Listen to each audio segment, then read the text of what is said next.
Malgré la vague de SUV, l'Ibiza reste le best-seller de Seat avec près de 6 millions d'exemplaires écoulés depuis son premier lancement en 1984. Aujourd'hui, sa 5e génération, sortie en 2017, a droit à un léger restylage de milieu de carrière avec des changements pas évidents à voir à l'extérieur, un peu plus à l'intérieur.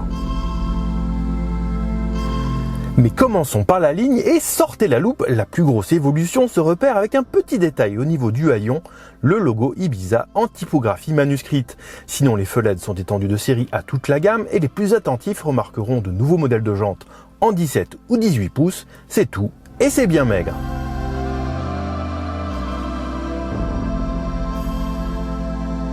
Mais on ne peut pas dire la même chose de l'intérieur puisque la planche de bord a été entièrement remodelée dans sa partie supérieure, les aérateurs sont désormais ronds et repoussés aux extrémités et l'écran central tactile n'est plus incrusté mais posé sur le dessus façon tablette comme c'est la mode. L'ensemble est bien plus harmonieux avec une qualité perçue en nette hausse et un esprit bien plus en accord avec celui de la marque.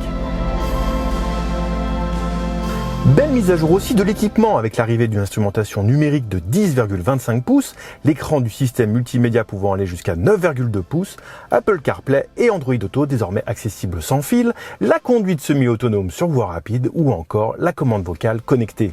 Hola hola! Que voulez-vous faire? Navigation. Voulez-vous entrer une adresse, sélectionner l'une des dernières destinations ou obtenir des informations sur l'itinéraire? Ce qui ne change pas, et c'est tant mieux, c'est l'habitabilité et le volume de coffre. Deux domaines où la Seat Ibiza fait clairement partie des références dans le segment des polyvalentes. On a de la place à revendre au niveau des genoux, mais aussi au niveau de la tête, de quoi installer confortablement deux adultes, mais aussi leur bagage dans le coffre de 355 litres, un chiffre digne de la catégorie supérieure.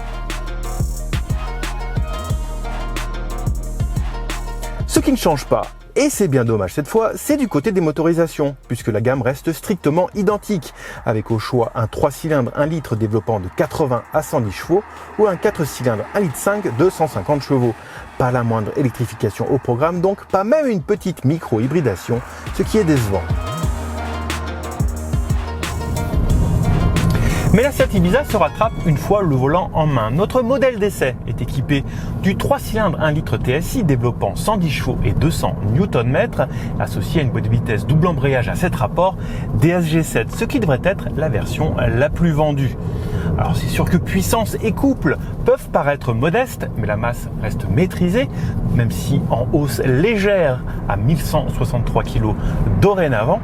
Et la transmission fait un excellent travail pour conserver la mécanique dans sa plage de régime optimale. Au final, on obtient un 0 à 100 km/h en 10 secondes tout pile, ce qui n'a rien de ridicule. Le bilan est un peu moins flatteur en matière de consommation, puisque les finitions les plus hautes ont même droit à un petit malus. Et ça, on le retrouve dans la réalité, puisque au terme de notre essai, nous avons relevé une consommation moyenne de 6 litres au 100 km, ce qui, en 2021, pour une polyvalente de 110 chevaux, paraît bien élevé. En matière de comportement, Seat a réalisé un excellent compromis entre confort et dynamisme.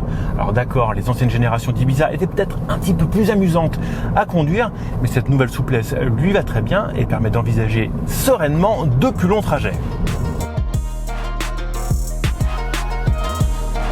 Restylage donc léger au final, mais les tarifs ont été revus à la hausse avec 570 € à ajouter en moyenne à motorisation et finition identiques, ce qui donne un prix de départ à 16 215 €.